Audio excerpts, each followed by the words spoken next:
Assalamualaikum warahmatullahi wabarakatuh. Selamat pagi Ananda, siswa-siswi kelas 5 MI Muhammadiyah Karanganyar.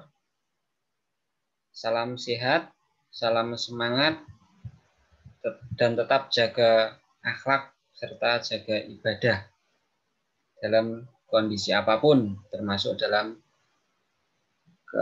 belajar di rumah ini atau belajar daring ini. Pada kesempatan ini kita akan belajar tematik muatan SBDP dengan nomor KD 3.1 dan 4.1. Adapun pada pembelajaran hari ini, bahwa video yang disampaikan ini adalah sebagai penguatan dari materi yang ada di dalam buku paket, sehingga anak-anak juga bisa belajar langsung dari buku paket. Tujuan pembelajaran pada pembelajaran ini nanti diharapkan setelah selesai pembelajaran ini anak-anak mampu memahami ciri-ciri gambar cerita. Kemudian mampu memahami teknik pewarnaan gambar bercerita dan mampu mengetahui makna dari gambar cerita.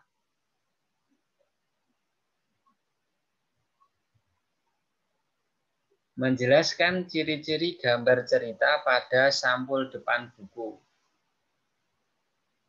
Gambar cerita adalah gambar yang digunakan untuk menjelaskan maksud suatu cerita. Selain ada di dalam buku, gambar cerita juga terdapat pada sampul depan buku. Gambar yang terdapat pada sampul depan buku berfungsi untuk menjelaskan keseluruhan isi buku yang dapat membuat pembaca menjadi tertarik untuk membaca buku tersebut.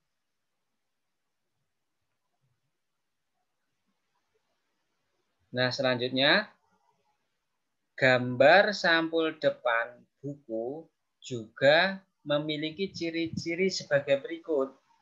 Yang pertama, gambar menunjukkan tentang isi buku tersebut. Yang kedua, gambar yang disajikan harus menarik. Yang ketiga, terdapat judul buku yang ditulis dengan ukuran huruf lebih besar dari tulisan lainnya, nama penulis, dan nama penerbit buku. Yang keempat, warna yang digunakan dapat menarik perhatian pembaca. Nah, selanjutnya perhatikan gambar di bawah ini. Itu ada sebuah contoh gambar sampul depan buku. Ada judul buku, ada pengarang, ada penerbit. Nah, penjelasannya bahwa gambar tersebut termasuk gambar cerita yang ada pada sampul depan buku. Gambar tersebut berisi ilustrasi dua orang anak sedang mendengarkan musik dari telepon genggam dan alat pemutar musik.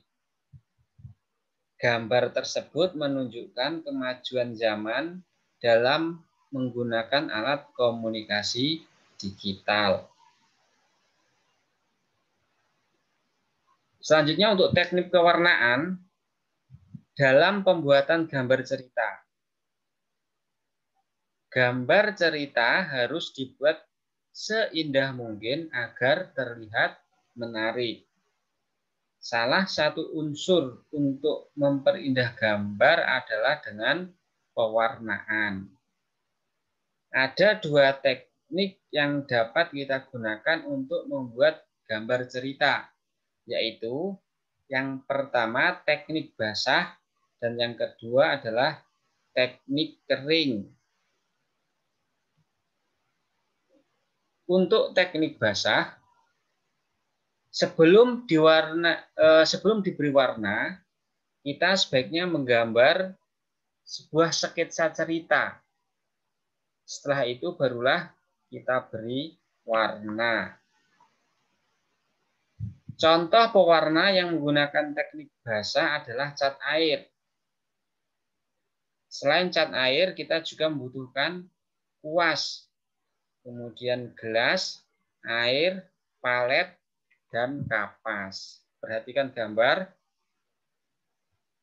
Cat air merupakan salah satu teknik basah dalam pewarnaan.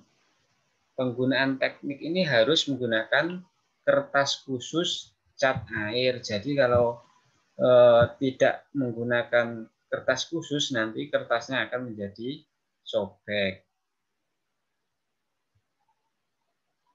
Yang kedua adalah teknik kering. Pada teknik kering, kita dapat langsung menggambar sekaligus mewarnai cerita pada kertas. Sedangkan contoh pewarna dengan teknik kering adalah ada krayon, pensil warna, dan spidol warna. Menjelaskan makna pada gambar cerita. Anak-anakku semuanya, bahwa setiap gambar itu memiliki makna yang berbeda-beda. Dalam sebuah buku, gambar sampul mewakili seluruh isi buku. Pada sebuah lukisan, gambar mewakili sebuah tema. Nah, kita harus memperhatikan dengan teliti untuk mengetahui makna dari sebuah gambar. Perhatikan gambar di bawah ini. Lihat gambarnya. Nah, gambar tersebut bercerita tentang kenampakan alam berupa pantai yang indah. Selanjutnya, pantai dimanfaatkan sebagai tempat wisata. Pada gambar tersebut tampak sekeluarga terdiri atas ayah, ibu, dan 2 orang anak sedang menikmati tamasya di pantai. Ini terkait dengan gambar cerita pada contoh. Nah, selanjutnya ada tugas keterampilan kinerja praktik, yaitu buatlah sebuah gambar cerita sederhana dengan tema semangat belajar di tengah wabah corona. Warnailah gambarmu dengan teknik pewarnaan yang kamu sukai. Bisa menggunakan teknik basah atau menggunakan teknik kering.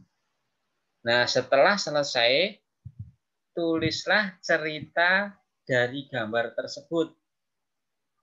Dan yang terakhir, foto hasilnya, kemudian kumpulkan di kolom tugas yang sudah disediakan pada Google Classroom kelas kalian masing-masing.